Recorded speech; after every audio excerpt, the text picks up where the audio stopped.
Agora então, tá, Karina?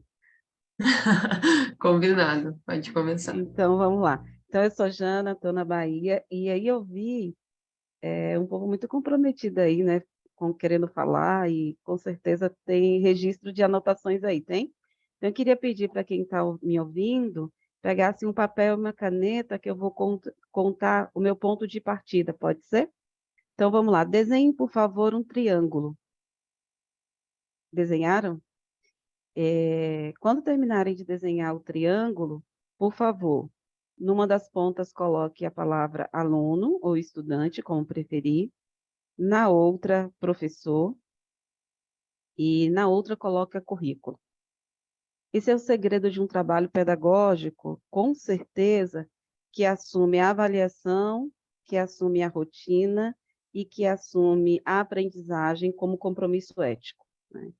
Se no fazer de um gestor, Karina e Rita, que estão aqui, que me fizeram o convite, o Igor, esse triângulo, em algum momento, ele não aparecer como centro da tomada de decisões, muito provavelmente nós vamos abrir mão de 4 princípios que norteiam o meu trabalho, tá? O primeiro deles, aí para quem quiser anotar, é o aprender como direito inegociável, né? Alguém está dizendo que está sem som. Karina, você pode confirmar, por favor? Não, estamos ouvindo. Tá tudo certo? Sim. Então, Sim. vamos lá, vou aumentar até um pouquinho para ver se é alguma questão com áudio, tá? Então, como eu disse, aluno, professor e o currículo, o conhecimento, é esse o nosso ponto de partida. E quem assume isso como ponto de partida, assume 4 compromissos na escola. Primeiro, a aprendizagem como direito inegociável, tá? E quando eu digo isso, eu digo porque uma pessoa comprometida com a avaliação, com a aprendizagem, com o estudante, de forma ética, ele sempre sabe responder as perguntas, Karina, do tipo, quem são os estudantes que não aprendem, né? O que isso tem a ver com gênero, raça, bairro, aspectos financeiros dos pais? Quem são esses estudantes que não aprendem e eles não aprendem desde quando, né? Outro princípio que eu tento garantir no meu trabalho é a avaliação como fator de inclusão, né? Por exemplo, vocês já deram uma olhada nos registros de classe dos seus professores, desse comecinho de ano? Como estão as relações de afeto na escola? E quando eu falo relações de afeto, eu não estou falando do carinho, desse toque, não. Eu estou falando do verbo afetar, né? Onde os meninos estão com mais problemas? Onde os estudantes não estão conseguindo se dar bem? Porque a avaliação ela é temida, Karina e Rita, por muitos diretores, muitos coordenadores e até pelos professores, e também pela comunidade escolar como um todo. Mas a gente precisa entender que a avaliação feita de forma ética, ela se compromete com as relações da escola, principalmente de inclusão e aprendizado. Outro princípio que eu gostaria de trazer para vocês dentro desse diálogo é que quando você se compromete com essa avaliação ou com essa pesquisa, ou com esse olhar sobre quem aprende, quem não aprende, por que não aprende, você tem uma oportunidade única de se conhecer como profissional, seja você diretor, coordenador ou vice, mas você também tem uma oportunidade grande de conhecer o outro. Aqui na escola, por exemplo, nós conseguimos mapear em quais situações ou estratégias de ensino ou de avaliação os alunos não se davam bem, ou tiravam, ou tinham menores rendimentos. Nessa pesquisa, nesse estudo e nesse avaliar da avaliação e dos processos, nós tivemos uma importante oportunidade de conhecer o que nós estávamos instaurando durante um percurso, como os alunos estavam lidando com esses processos que nós estávamos instaurando e o que nós poderíamos fazer para melhorar. Como quarto ponto, Rita, eu quero trazer para vocês que todo o processo da escola não pode se dissociar da construção de conhecimento.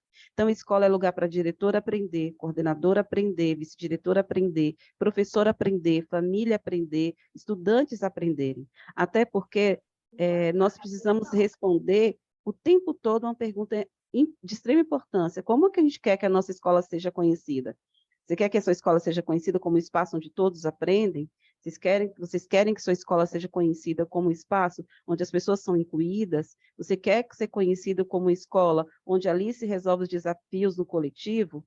Então, eu vou voltar. Lembra aquele desenho do triângulo? É esse o nosso ponto de partida. O tempo todo, essa relação entre estudante, o que sabem, precisam aprender, professores, o que sabe, o que pode aprender na escola, e conhecimento, né? Quais são os direitos de aprendizagem atrelados a processos de gestão, né, de forma estratégica, né, processos estratégicos sistêmicos, precisam ser garantidos na escola. E esse diretor precisa se colocar nesse lugar de gestor pedagógico, aquele que se responsabiliza pelos resultados. Mas eu quero trazer outros 4 pontos que eu preparei para essa fala e que diz respeito a o que é preciso transformar. Nós temos uma cultura na escola, nossa escola está recheada de histórias, nós temos resultados na escola, e precisamos olhar para isso. Então, eu trouxe 4 pontos que talvez precisamos olhar para pensar se eles precisam ou não ser transformados, ou se, ao serem transformados, eles precisam ser monitorados melhor, avaliados melhor ou repensados. Primeiro, cada coordenador aqui presente, diretor, precisa entender que reconhecer que precisa mudar não é fácil, é muito difícil, porque mudar é talvez deixar uma cultura, mudar é fazer diferente daquela escola que nós somos, né, o resultado dela, e fazer algo novo dá muito trabalho. Por isso que eu digo sempre que quando a gente assume avaliação, currículo, formação, rotina, processos, como de forma ética, nós temos desafios enormes a serem enfrentados. E isso dá muito trabalho. Então, a pergunta para cada um que está aqui é se nós queremos de verdade transformar a escola pública. Porque se nós queremos transformar, nós vamos ter muito trabalho, né? Vai sair da nossa rotina e teremos que implementar novas rotinas. Outro ponto é que a mudança é um compromisso com gente, né? Mudar é se comprometer com gente, é se comprometer com o planejamento, é se comprometer com a avaliação e principalmente com o replanejamento, né? Dê uma olhada nos resultados de avaliações externas, dá uma olhadinha aí na evasão da escola, como anda a sua frequência, como andam as aprendizagens, quais são os projetos que essa escola instaurou, o que é preciso replanejar nesse percurso e como o replanejamento se compromete com pessoas de forma verdadeira. Terceiro ponto, para transformar, a gente precisa estudar. Não dá para fazer coisa nova, de um jeito novo, mudar a realidade, se comprometer com o futuro, que muda muito, né? Pesquisas dizem que a cada 11 meses nós transformamos a realidade de um local, ou essa realidade é transformada por questões externas.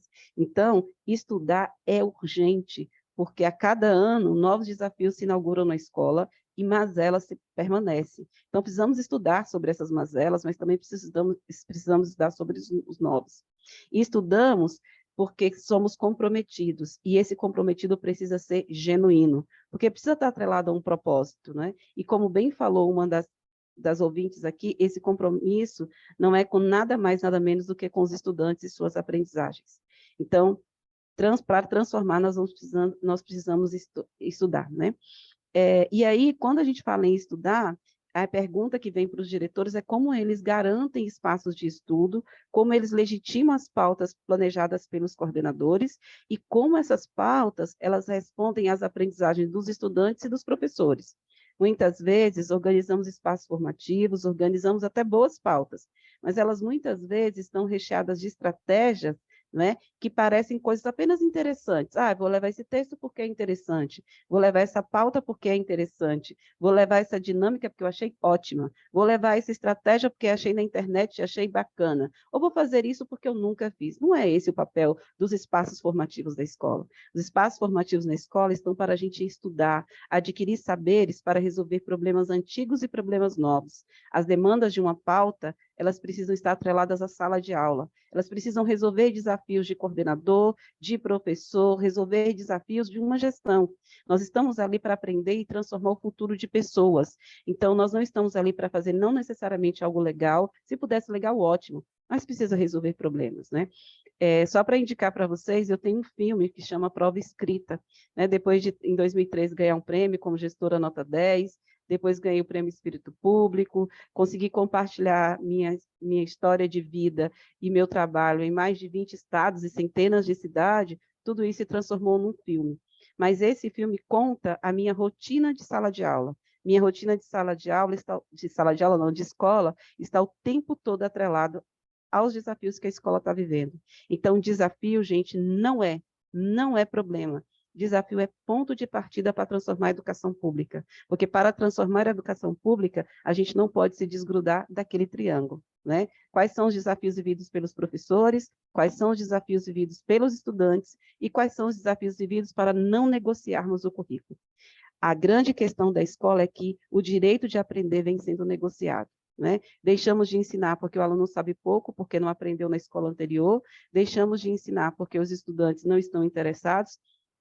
E aí eu gosto sempre de pensar junto com vocês de que é o único lugar, né, que a gente ganha para ensinar a escola. Então, nós não estamos lá para ensinar quem quer aprender, nós estamos lá para entender que a gente precisa garantir um direito.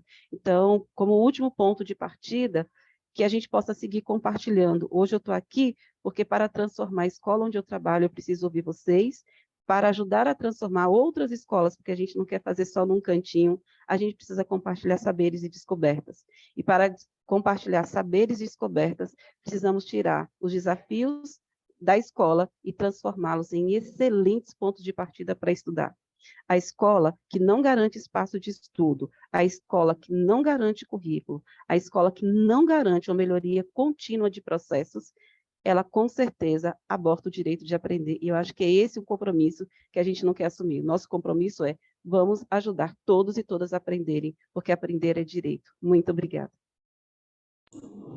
Maravilha, Jana, brigadíssima demais. Como sempre, as suas falas são muito inspiradoras. Vários comentários aí no bate-papo te agradecendo. Várias pessoas perguntando o nome do filme, eu fui colocando aí, é Prova Escrita.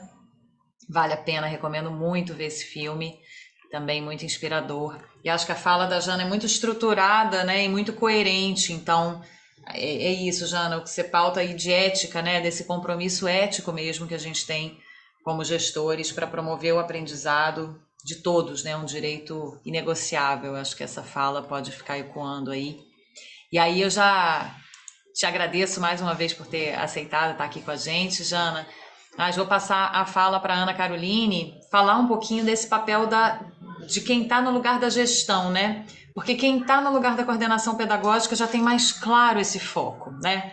Até no nome mesmo do seu cargo isso está explícito. Para uma diretora de escola, você tem outras dimensões da gestão que você precisa olhar. Então, Carol, conta pra gente como é que você faz aí essa divisão de tempo, de foco, quais são as suas estratégias. Obrigada de novo por ter aceito estar aqui com a gente, viu? Eu que agradeço. Primeiro, eu gostaria de falar um pouquinho dessa escola, né? Escola José Marques Teixeira. Ela está situada em Camaçari, Bahia, uma escola localizada na costa do município de Camaçari, né? Uma região de difícil acesso, né? Com características de zona rural, né? Primeiro, gostaria de agradecer a vocês pelo convite, né? Por estar aqui nessa manhã para dialogar um pouquinho sobre a gestão pedagógica, sobre ferramentas de transformação, né, utilizadas pela escola. E antes de falar da gestão pedagógica, eu gostaria de dividir com vocês a minha trajetória na Escola José Marques Teixeira, né?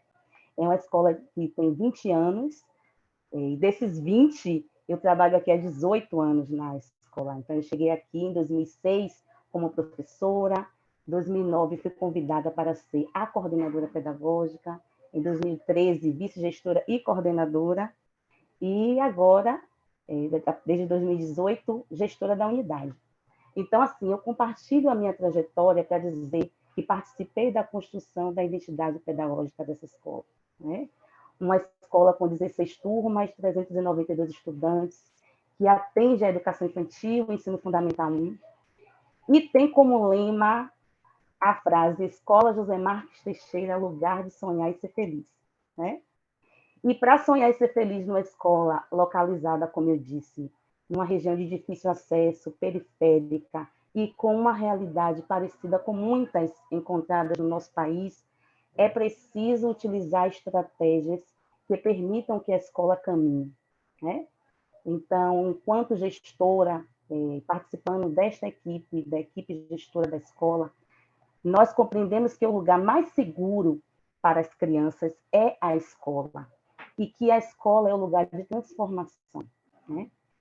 E a partir da escola, né, nesse espaço, que é um espaço coletivo de responsabilidade de todos, pais, professores, auxiliares, todos responsáveis pela aprendizagem, e a aprendizagem é realizada através de um planejamento estratégico.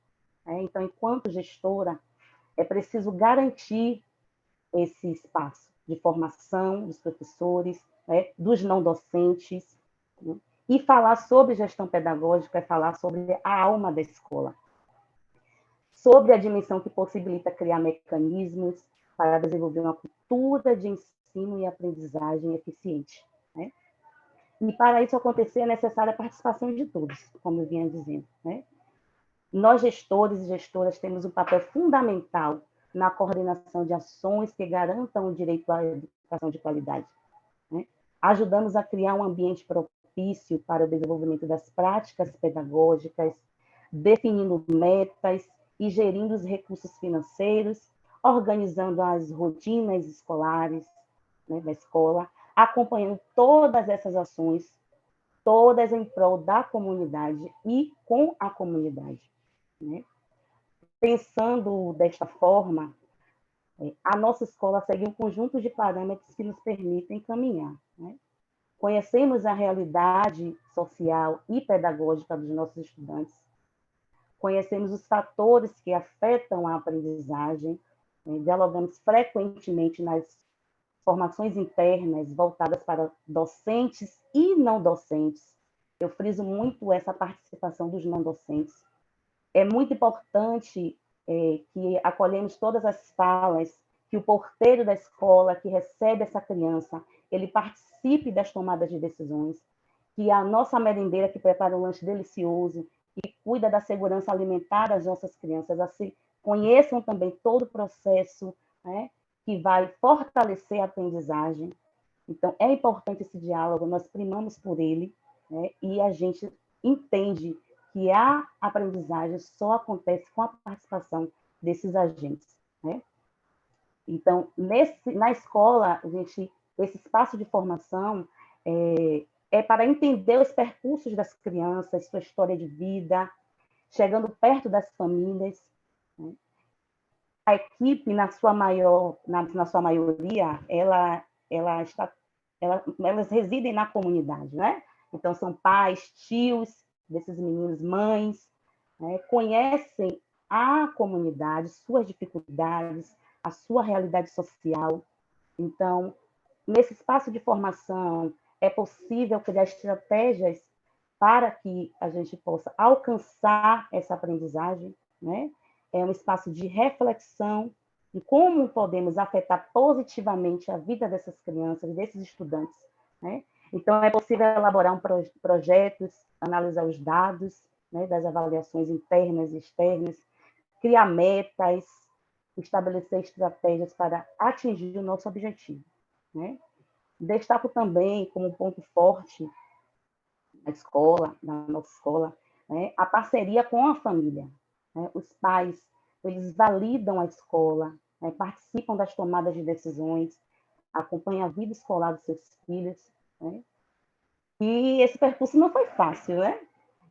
Criamos várias ferramentas, né? Uma das ferramentas que nós criamos aqui na escola em 2010 foi o livro de acompanhamento, onde o pai escolhia dentro do mês um dia para estar na escola, para assinar esse livro, e aí foi uma estratégia, né? A assinatura do livro, que ele tinha que vir aqui conversar, saber do desenvolvimento da criança, da vida escolar, né? E ao final do ano, de cada ano, aquele pai que veio, que assinou, que tinha várias assinaturas, e que realmente os filhos avançaram a partir das suas intervenções, eles ganhavam prêmios, né?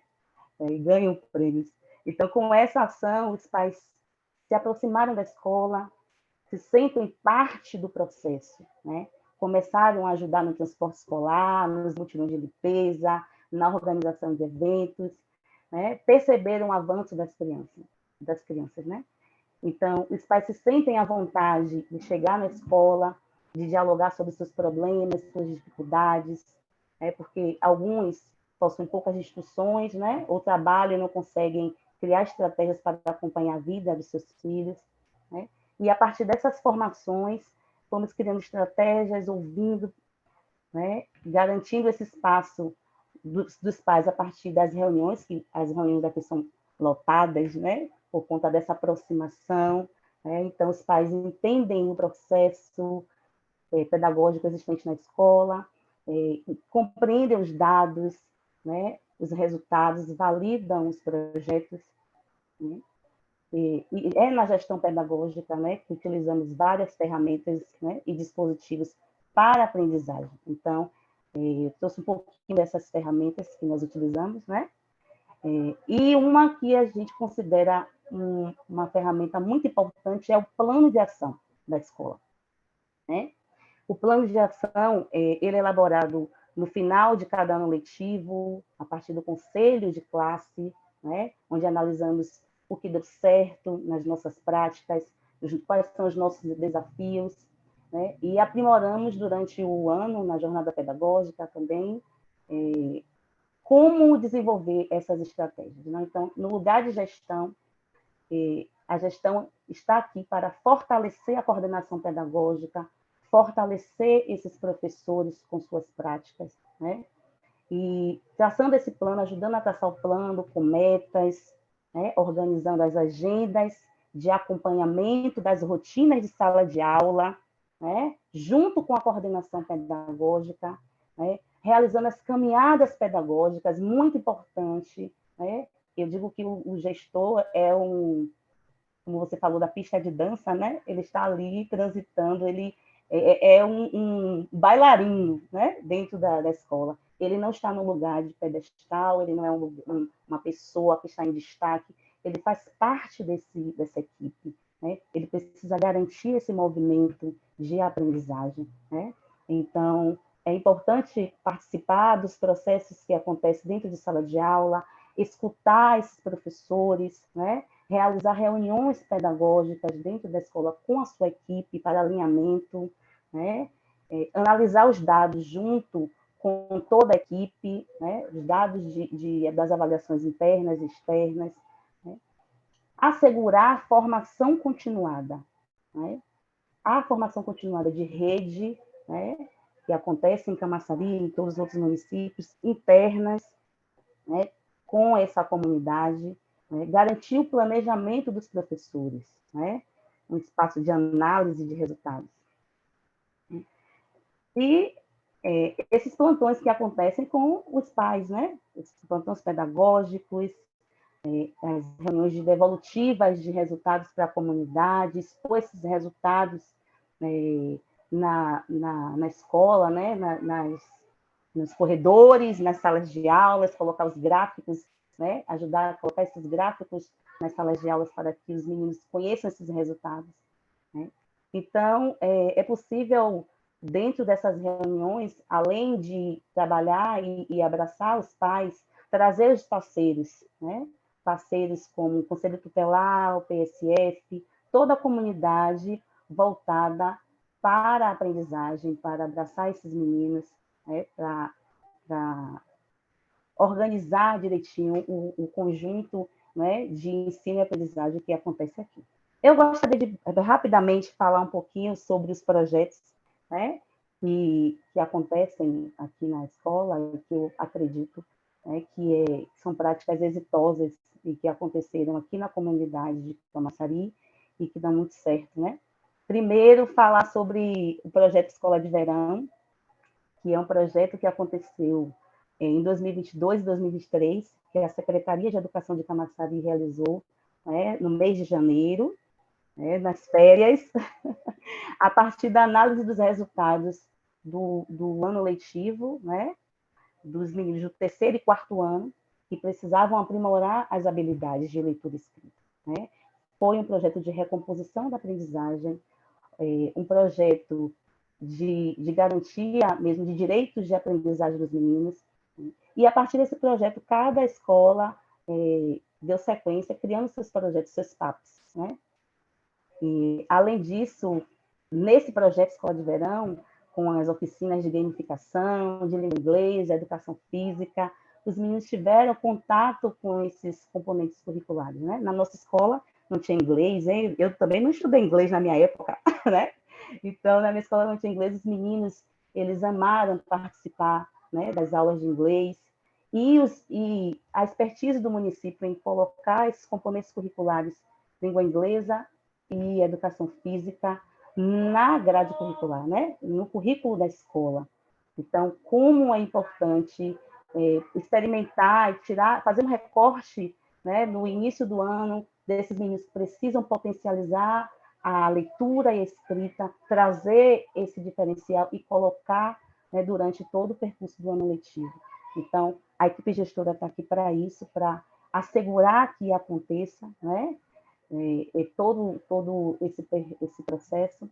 Né? Além disso, é importante ouvir os nossos estudantes, a escuta. Então, nós temos o projeto de aula aberta na escola, onde reunimos as crianças toda segunda-feira para dialogar sobre a política, né, de como estudar, a cultura da paz, né, discutir sobre a importância da escola na vida dessas crianças, né, colocar os meninos em evidência, colocar os seus pontos fortes em destaque, né, e são conjuntos, é um coletivo, né, fazer gestão é um coletivo, é importante estarmos nesse lugar e realmente garantir, como disse Jana, que a aprendizagem aconteça, né? Enfim, eu trabalho um pouco nessa escola, na Escola José Marques Teixeira, né? Que, como eu falei, é um lugar de sonhar e ser feliz, né? Que tem uma família realmente aqui voltada para a educação das crianças, com a parceria de todos, professores, auxiliares, merendeiras, porteiros, pais, comunidade, secretaria de educação, né? Porque, parafraseando o provérbio africano, é preciso uma aldeia inteira para educar uma criança. É isso. Então, obrigada.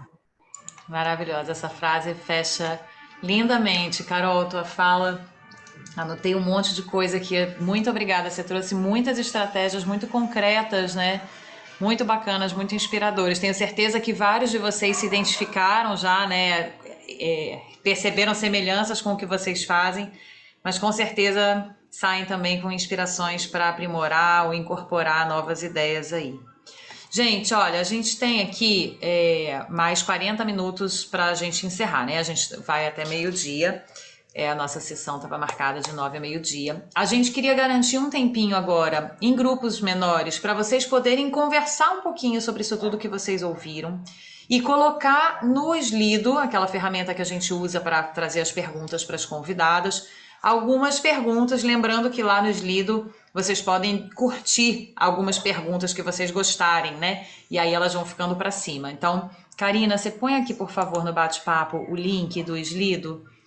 E aí vocês podem ir elaborando perguntas, colocando lá e curtindo as perguntas dos colegas, que a gente volta para isso.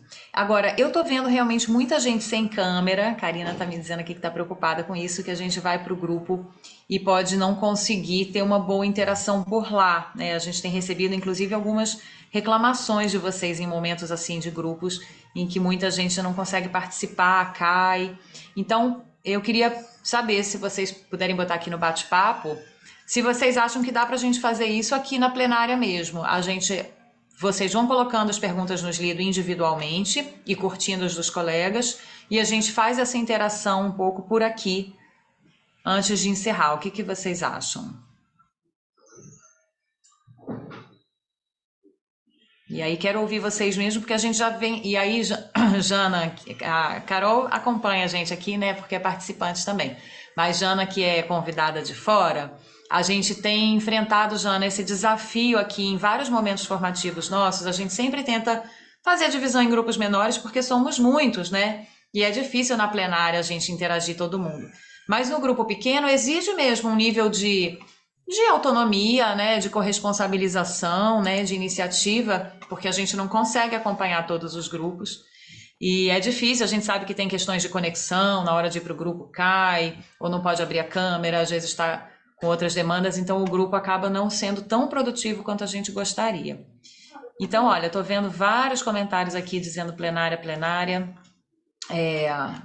Vamos fazer esse teste, a gente vai testando aqui na plenária.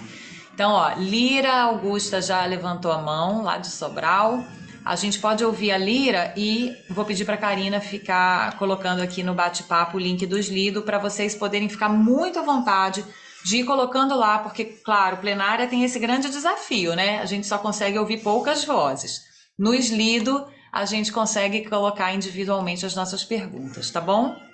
Então, Lira, vou passar para você. Quem quiser falar, levanta a mãozinha para ir fazendo uma fila aqui e usem aí, por favor, o aplicativo dos Lido. Vai lá, Lira. Bom dia. Estão me ouvindo? Bom dia, sim. A internet não estava muito boa. Então, assim, quero agradecer e parabenizar, né, por toda a formação, desde o início, os palestrantes e a troca de experiência, que eu acho que esse é o ápice né, do nosso curso, essa troca de experiência que vai fortalecendo as nossas ações e vai fortalecendo aquilo que a gente tem, né, dentro da nossa rotina, tá, de propósito de trabalho. E, assim, o que me chamou muita atenção, eu acredito que nessa parte pedagógica, né, e, assim, refletindo com tudo aquilo que foi falado de forma muito teórica e muito prática, é esse olhar pedagógico para dentro da escola, né? Tanto a diretora como a coordenadora fez essa passagem. Eu meio que fui viajando, caminhando junto com elas ao passar, né, da fala. E é muito importante nós, né, gestores que temos aí a grande missão sagrada, que é garantir a aprendizagem dos nossos alunos, de todos eles, né? De todos, né? Se nós estamos falando em equidade quer dizer todos, nenhum a menos, né? Então, todos têm o direito de aprender. E muitas vezes eles aprendem de formas diferentes. E para que nós possamos acompanhar e diversificar esse fazer pedagógico, porque ele perpassa principalmente nas estratégias de ensino. E essas estratégias de ensino, elas, sobretudo, acontecem quando a gente olha a escola para dentro do pedagógico, né? Eu até coloquei no chat, nesse olhar que é sagrado, nesse acompanhamento, nesse monitoramento, nessa boa relação que o coordenador tem que ter para com o professor e vice-versa, e com o gestor, para ir para a sala de aula, com um cronograma muito miudinho, muito sagrado, evidenciar, porque lá na sala de aula é que, né, é que se forma o cidadão mesmo, né? Na sala de aula é onde é o universo de conhecimento. Eu digo a sala, mas assim, né, como algo ilustrativo, não quer dizer que é só dentro da sala de aula, mas no formato de quê? Um acompanhamento, nesse olhar dentro da sala de aula, que o coordenador, que o diretor tem, de olhar o que é que está acontecendo. Dentro do plano de ação, ele está sendo executado, né? Evidenciar aquilo que ainda não está bom, né? E ter coragem, nós termos coragem de intervir, porque a gente tem muito zelo pelo professor, pelos processos, mas se nós não tivermos coragem de olhar aquilo que não está dando certo, esse processo de acompanhamento pedagógico, e não intervir, nós vamos estar omitindo aí algo muito importante, que é sagrado, que é a aprendizagem, que perpassa por todos os processos, né? Então, era só para, de certa forma, refletir e contribuir com esse passeio que foi feito na fala belíssima das duas gestoras, né? Que a gente precisa ter esse olhar investigativo, mas também ter a coragem de intervir aonde precisa ser, para que as coisas aconteçam de fato, né? Maravilha, Lira. Contribuiu muito, é ótimo, é isso, né? Coragem de intervir, me marcou essa tua expressão. Realmente precisa, e isso combina até com uma pergunta que eu já vi lá nos Lidos, já tem várias perguntas e comentários bacanas, mas tem uma, né, que eu acho que as duas poderiam comentar, tanto Jana quanto Carol, que é como é que vocês lidam com a resistência da equipe, né? Às vezes a equipe, talvez depois de um tempo de trabalho já esteja mais preparada, mais acostumada, mas de início esse tipo de trabalho, né, de observar e dar retorno sobre sala de aula, sobre planejamento. Esse olhar para as avaliações, Jana, tem uma pergunta também específica para você, de como é que você faz esse olhar junto com os professores para as avaliações. Isso pode gerar resistência, né? E acho que é por isso que a Lira está falando aí em coragem para intervir, né? Porque tem que enfrentar algum tipo de desconforto que isso pode gerar.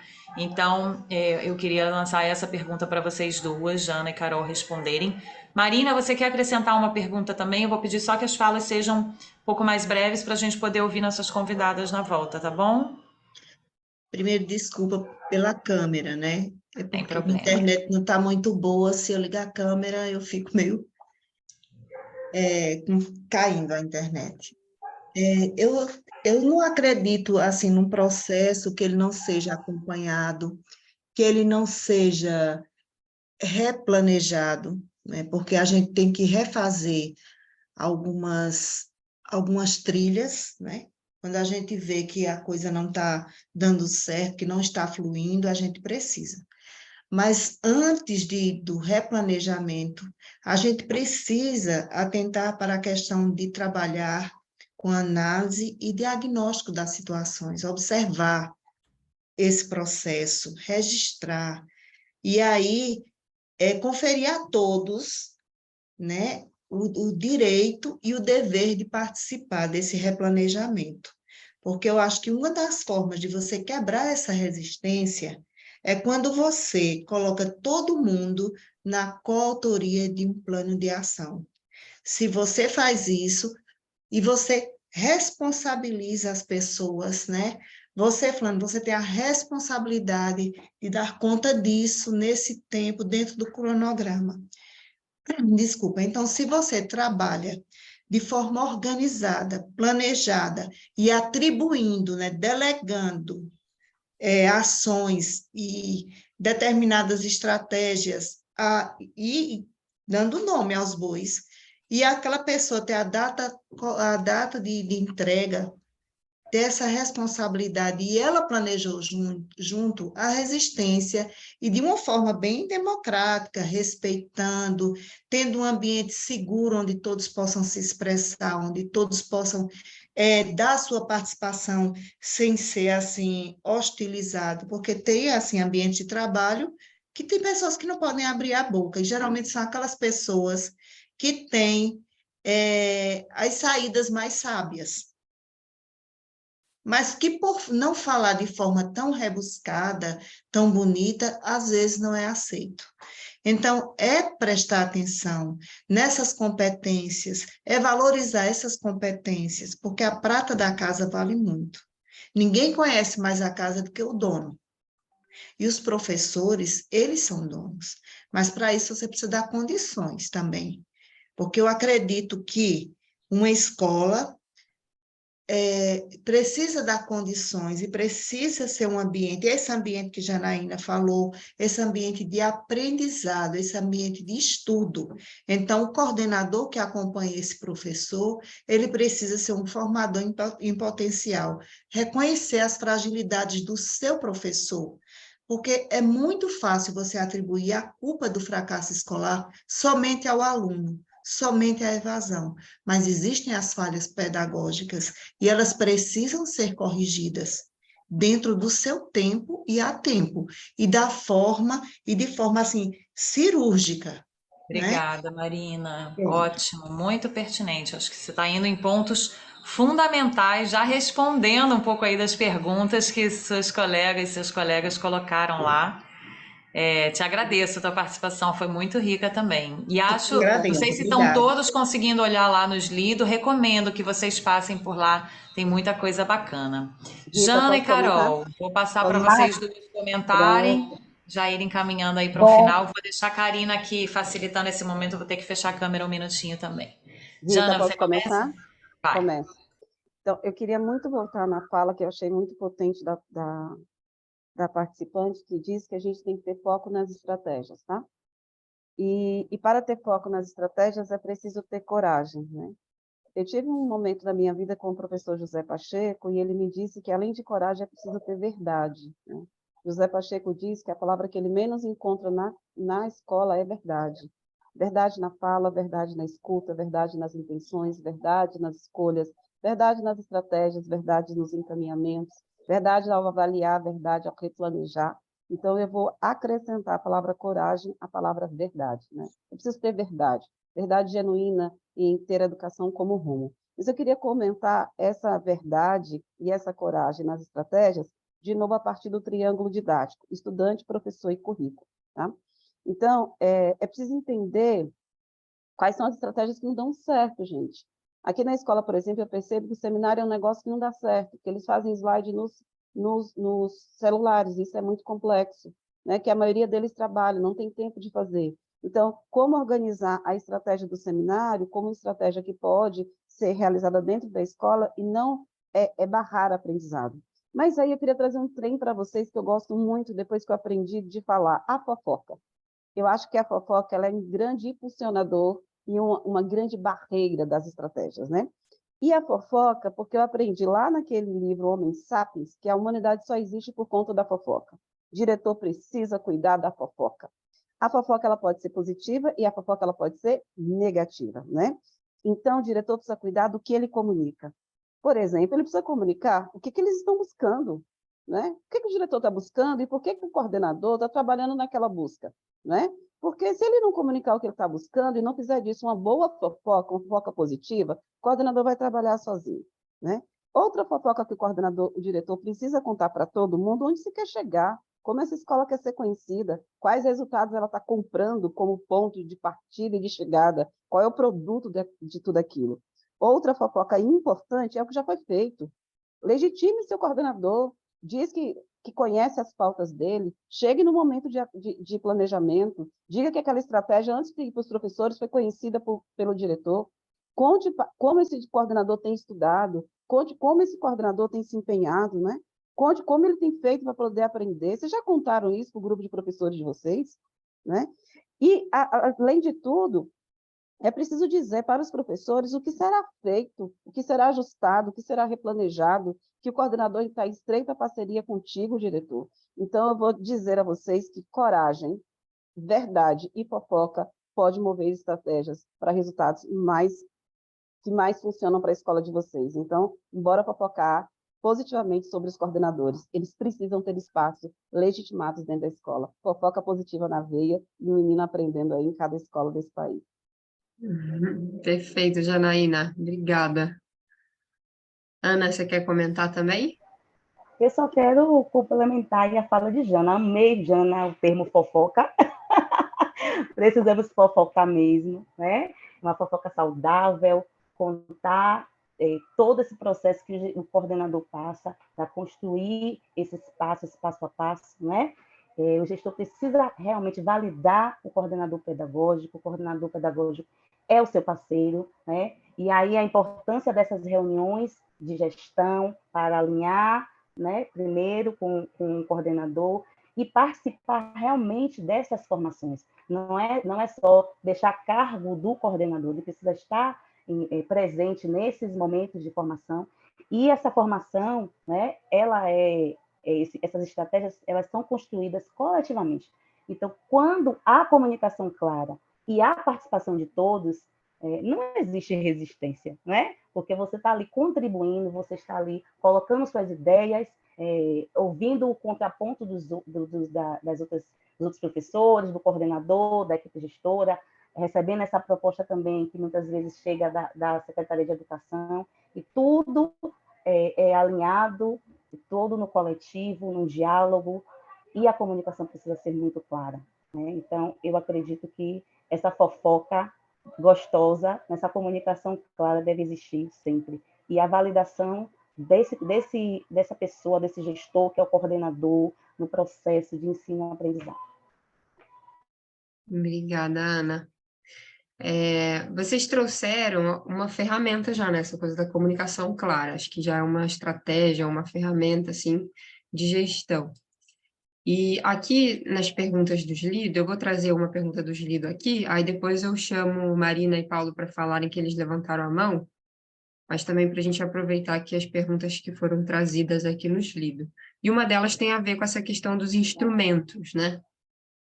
instrumentos, ferramentas. Então, a pergunta é, quais são os instrumentos que auxiliam no acompanhamento e na criação de uma visão estratégica em relação ao trabalho pedagógico e equitativo na escola, assim. Então, É para mim, Karina, essa parece? Para duas? acho que sim, pode começar, qualquer coisa a Ana traz depois também. Então, eu gosto muito de palavras, sabe, Karina? Então, a gente já foi na coragem, na fofoca, tá bom? E eu vou agora lá no cantinho que toda escola tem, que é aquele cantinho onde a gente guarda os dados, né? Todo mundo tem um arquivo morto na escola, né? E esse aqui, arquivo morto na escola, ele serve para a gente lembrar a vida inteira que a escola tem informação de sobra, né? Eu trabalho numa escola onde minha mãe estudou, na década de 60. Depois eu estudei, meus irmãos estudaram, meus filhos estudaram, e eu hoje coordeno. Então, imagine quanta informação aquele arquivo morto não tem. Mas a grande questão da escola é como estamos usando a informação. É preciso, sabe, Karina, cruzar informações da escola. É preciso cruzar quem não frequenta segunda, quem não frequenta sexta, porque os motivos são diferentes. É preciso cruzar quem chora. Hoje, depois da pandemia, tem muita gente chorando, tem muita gente com ansiedade, tem muita menina engravidando. Onde moram as meninas que engravidam? Tem um trabalho a ser feito naquela comunidade. Quais são os saberes daquela comunidade? Como a gente pode acrescentar? É preciso ter dados de quem tem multirrepetência. Karina, a gente não precisa deixar a primeira unidade, a segunda unidade terminar para a gente saber quem está fadado ao fracasso, não. A gente já sabe desde o primeiro dia de aula. Olha a idade desse sujeito. Se ele tem defasagem de idade séria, a possibilidade dele fracassar é muito grande. Olha a caderneta do do ano anterior. Se ele reprovava em História e Geografia, muito provavelmente ele vai continuar reprovando. Olha onde esse sujeito mora. Existem a evasão e infrequência, sabe, centrado numa comunidade, num bairro, porque a expectativa de futuro daquela comunidade, daquele bairro, é uma questão cultural, e a gente precisa resolver isso na escola. Dê para o diretor, vai para a fila da merenda, olhe quem come 2, 3 vezes. Diretor, vai para o corredor, olhe quem não merenda. Gente, na hora do recreio, vá para a sala de aula e olha quem fica só. Quem são as pessoas que ficam sozinhas? Essas também têm dificuldade de fazer amigos e, portanto, de aprender. Dá uma olhada quais são as conversas, não contribuam com elas. Dá uma olhada quais são os temas conversados nas reuniões de professores, nos espaços do cafezinho, com bolacha, água e sal. Do que eles estão falando? Porque o que eles estão falando cria uma cultura dentro da escola. Então, qual é o caminho e quais são as estratégias? Uma escuta atenta, não uma escuta de download que vai ouvindo e guardando. Não, bora ter uma escuta uma escuta ativa, uma escuta que a gente vai transformar em plano de formação para o coordenador, escuta que a gente vai transformar em pautas de formação de professores na relação com o diretor, escutas que vão ser transformadas em boas reuniões de pais, escutas que vão se transformar em parcerias intersetoriais, escutas que vão virar boas entrevistas, boas palestras dentro da escola. Diretor e coordenador precisam ouvir, porque as demandas de cada escola têm endereço e a gente precisa endereçar para as respostas para as pessoas certas. Então, se tem uma estratégia que não pode faltar, é de uma escuta para planejar, tá? E aí eu estou trazendo a fofoca de novo como uma escuta de quem vai pensar para agir, tá bom? Obrigada. Obrigada, Jana. Maravilhoso. Ana, você quer comentar aqui alguns instrumentos ou estratégias que você tem também?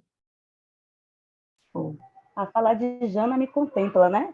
Ela traz todo esse percurso que a gente utiliza, esses instrumentos que nós utilizamos dentro da escola, né?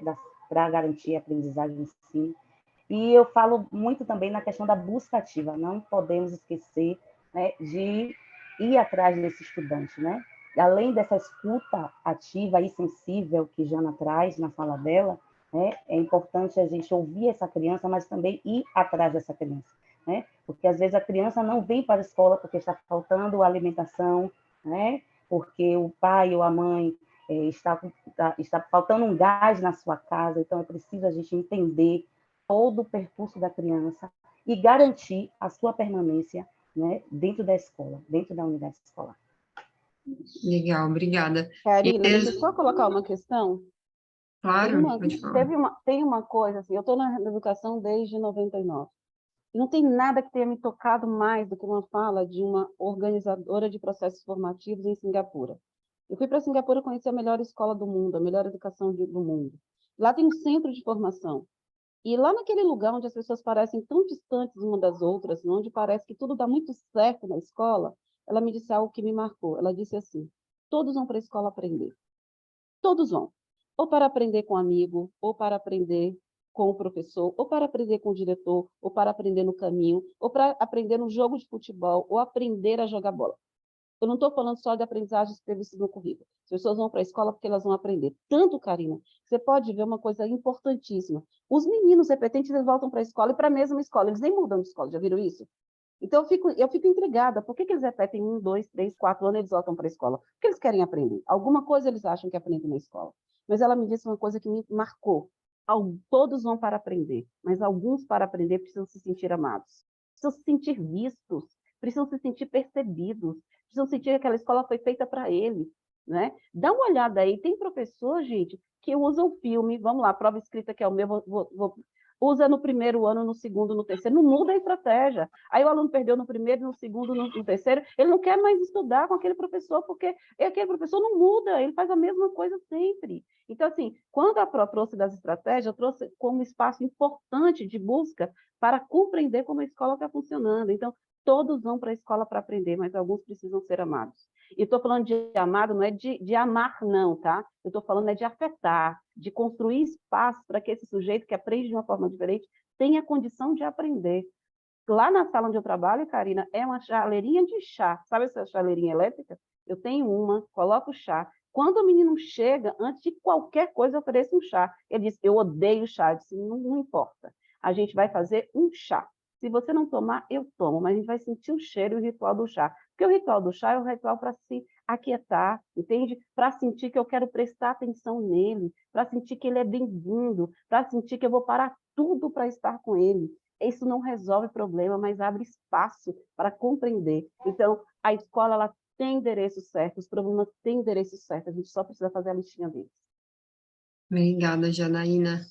Obrigada, Ana.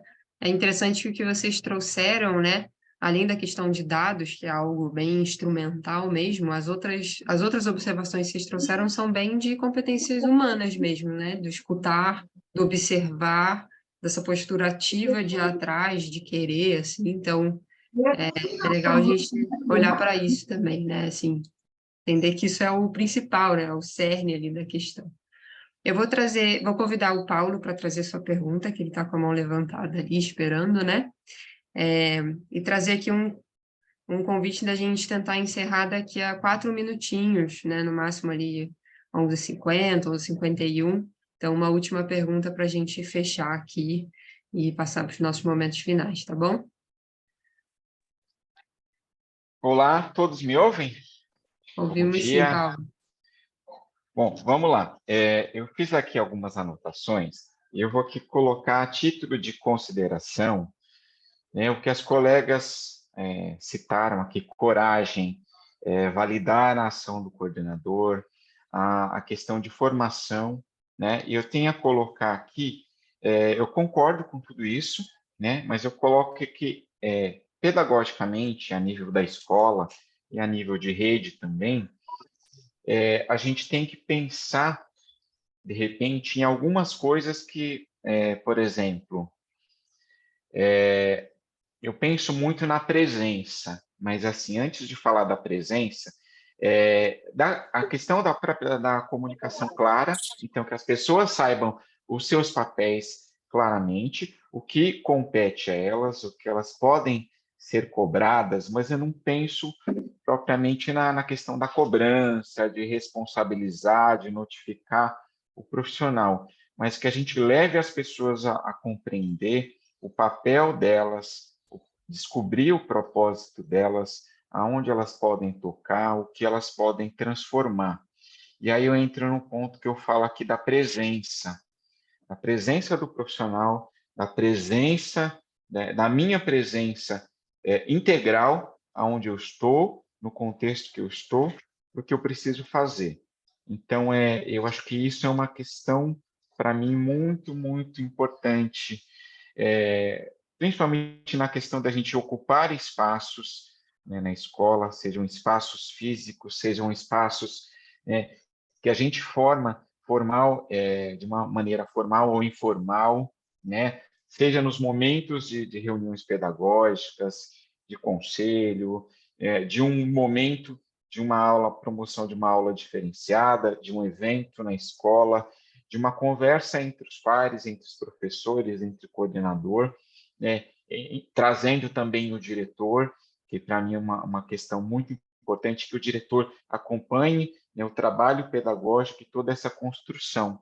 Então, é isso que eu queria trazer como reflexão, né, de uma maneira, é o meu ponto de vista, mas assim, é tudo que eu já vi, já presenciei, assim, como necessidade na educação. É isso.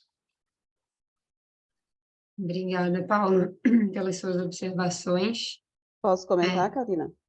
Pode, deixa eu só puxar já uma outra pergunta, e porque já que a gente também pode já caminhando para esse encerramento, mas para vocês trazerem a fala final também, ligando para uma pergunta que apareceu bastante ali nos livros, que é como lidar com as resistências, né? Então, vocês trouxeram na fala de vocês muito forte a conexão com o aluno, essa coisa de estar presente, Paulo comentou agora também, de, né, observar, de ter essa postura ativa mesmo, né, para entender aquele contexto e conseguir buscar a equidade a partir dessa presença. E o que apareceu aqui nos livros é como lidar com a equipe, né, com algumas resistências que aparecem quando a gente propõe uma gestão democrática, né? Então, convido vocês nessa fala final aí, também já convergindo aí as ideias, comentar também um pouco sobre isso. Gostaria de... Posso falar? Posso responder? Vai lá, Ana. Pronto, Jana. E primeiro eu gostaria de agradecer o convite, né? É muito importante esse momento de troca, de estarmos aqui falando um pouquinho das nossas experiências, ouvindo os nossos colegas. É um prazer, Jana, estar com você, né? Você que potencializa muito, né? E traz toda essa sua bagagem para a gente. Um beijo, né? E como a pergunta foi, né, como lidar com a resistência, né? Como foi dito por mim e por Jana, né?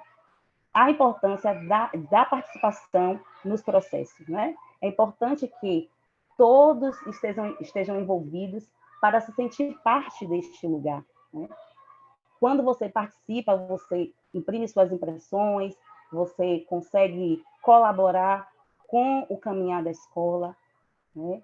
Fazer todo esse processo acontecer juntos, professores, equipe, gestora, não docentes. Então, a resistência diminui quando você insere todos esses personagens no processo, né? Então, é essa a contribuição. Eu queria só reafirmar, né, que é importante que todos estejam envolvidos, todos juntos, em prol de uma educação de qualidade. Ana, prazer também estar com você. Eu sei que a gente não tem muito tempo, então já vou seguir na fala, tá bom? Eu sou uma mulher apaixonada pelos dados, sabe, Ana? Eu vou falar contigo agora, apaixonada pelos dados. E dados para tudo, né? Porque dados tira os desafios da escola da subjetividade. Eu acho que isso é importante o diretor entender. Dados tira da subjetividade. Então, vamos lá pensar em resistência. A minha grande pergunta é quantos falam e quantos não falam na escola? Porque, às vezes, num cenário de 50 professores, os resistentes são 3 e os mais falantes, já viu isso? E aí eles acabam engolindo todo mundo. Mas pensa bem, eu tenho 50, se 3 falam e são resistentes, eu tenho 47 que não falam e que não são resistentes, gente.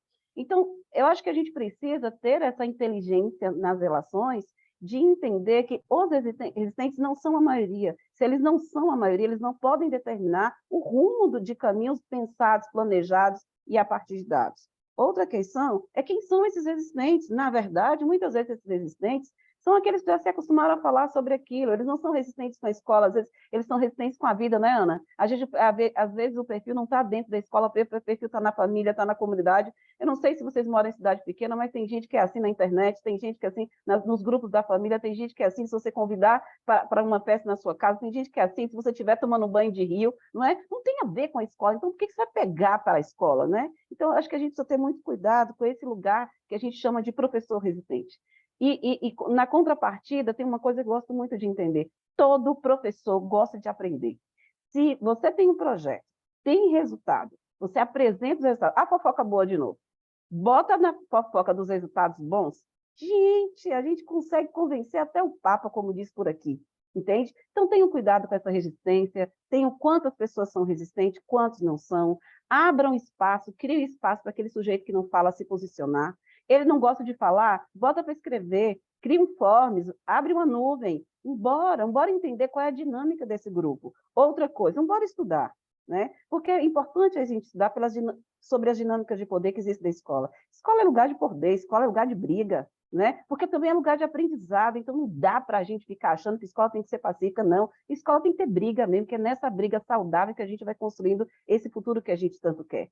Mas fiquem atentos, vai ter 2, 3 sempre insatisfeitos. E outra coisa, o dia que a gente estiver 100% satisfeito, tenha cuidado. Você é um opressor, eles se sentem oprimidos, portanto, eles não falam. Então, escola é espaço de poder, escola vai ter sempre conflito, porque conflito ajuda a gente a aprender e ajuda a gente a tirar do lugar, tá bom? E só para quem me perguntou aqui no privado, quais são as outras estratégias que eu uso, viu, Karina?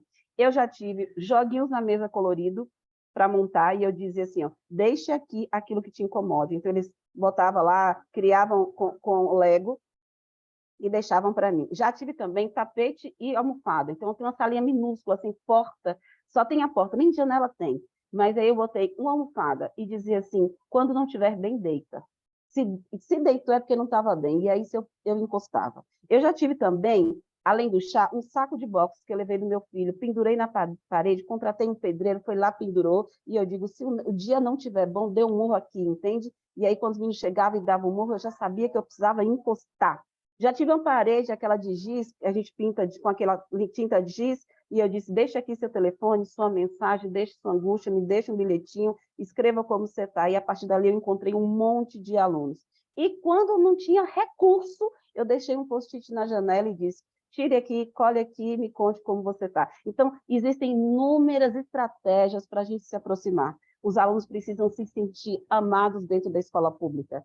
E deixa eu lhe dizer, amar na escola pública, ouvir, é subverter um sistema. Porque quem está lá nas elites, na burguesia, querendo nos oprimir, não quer que ninguém seja amado, porque não quer de verdade que a gente aprenda. Então, bora subverter esse sistema, acho que é uma outra palavra, subversão na educação pública, ouvir, tá? E vou corar com a professora, coragem, verdade, muita fofoca boa para a gente disseminar coisa boa, tá bom?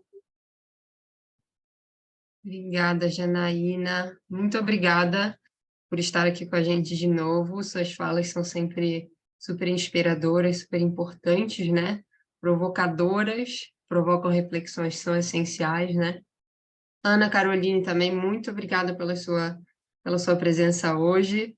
Foi um prazer recebê-la aqui como convidada pela primeira vez e espero muito que a gente tenha outros momentos, né, com vocês duas, porque, enfim, vocês fazem um trabalho maravilhoso e vocês trazem coisas super importantes que a gente, na prática, que a gente aborda aqui no nosso programa, né? Então, é uma parceria super legal. Vocês já deixaram também o contato, né, de vocês. Então, Karina, deixa eu só dizer, oi. digo para essa galera, somos mais de 400, né, 390, assim. Eu atendo todo mundo no Instagram, tá bom? Atendo, respondo todas as mensagens, pode perguntar. Se eu não responder no dia, eu respondo no outro. Quero mandar um beijo para a Rede de Castro, que eu amo, Karina. A melhor cidade desse mundo, do povo mais acolhedor, das bolachinhas mais saborosas, do clima mais delicioso. Eu sou apaixonada, arriada por Castro. E Camaçari só tem gente boa, tá? Ana, já tive aí na formação, conheço gente muito legal. Tem Jude, que é uma aluna de Camaçari que está ganhando o Brasil. Então, eu fiquei muito feliz de estar aqui, de verdade. Obrigada, Janaína, pela dedicação. O resto do pessoal vai ficar com ciúmes, hein? Já aviso logo. Mas obrigada, gente, pela Aí é participação só de me chamar que vocês. eu vou, tá, Karina? Aí é só me chamar pelo Instagram. Jana, Você dá uma vai lá palhinha lá na visitar, né? escola. Não, a gente faz agora que a gente sabe fazer online. Então, assim, ó, tá aqui no AC. Jana, você entra 15 minutos para falar? Eu digo, entro. Peço permissão ao meu diretor, entro rapidinho, vou lá e converso. Jana, dá para você falar sobre o tema? Dá, é só me mandar convite, entende? A gente vai fazendo essas parcerias. Precisamos disseminar coisas boas da escola. Muita coisa ruim sai da escola, muita coisa ruim está na mídia. É preciso que as coisas boas começam a ganhar e sufocar as coisas ruins, porque a gente precisa se inspirar e a gente se inspira junto. Tá certo. Boa. Obrigada. Pessoal, eu vou compartilhar aqui minha tela para poder falar um pouco aqui sobre os próximos passos. A gente está, enfim, muita gente interagindo com vocês, né, Janaína e Ana aqui no bate-papo, vocês também podem receber isso desse grupo grande que está aqui, né? Mas para a gente encaminhar para os momentos finais, está bem apertado, hoje a sessão temática foi longa. Coloco aqui o link da avaliação, esse link aqui embaixo está com erro mesmo, eu mandei aqui no bate-papo e estava dando erro, agora eu já mandei o link certo, vou reenviar para vocês abrirem e já responderem a avaliação. E, além disso, vou alinhando aqui os próximos passos, né? Então, maio, a gente tem sessão de mentoria para secretárias e secretários, se tiver alguma secretária aí. A gente tem as trilhas optativas sendo lançadas dia 26 de maio. E, em junho, também temos sessão de mentoria para diretoras e diretores, 1, 2 e 6 de junho. Técnicas e técnicos, 15 de junho, e secretárias e secretários, 19 de junho. Vocês confiram aí a sala de vocês e o horário também certinho para vocês entrarem. Teremos uma sessão vivência dia 22 e 23 de junho, vai acontecer para essa turma. Vocês vão fazer essa sessão vivência ou no dia 22 ou no dia 23, é uma sessão de 1 hora, muito focada no módulo 5, né, de gestão pedagógica. E a trilha 11, também do módulo 5, sendo lançada dia 5 de junho. Não, amiga, eu acabei de pagar. Tá bom? Então, para a gente alinhar aí os próximos passos. Fora isso, agradecer todo mundo pela participação. Mais uma vez, Jana e Ana também. E a gente vai se ver aí daqui a pouco nos próximos momentos de formação, tá bom? Dá para tu... Oi.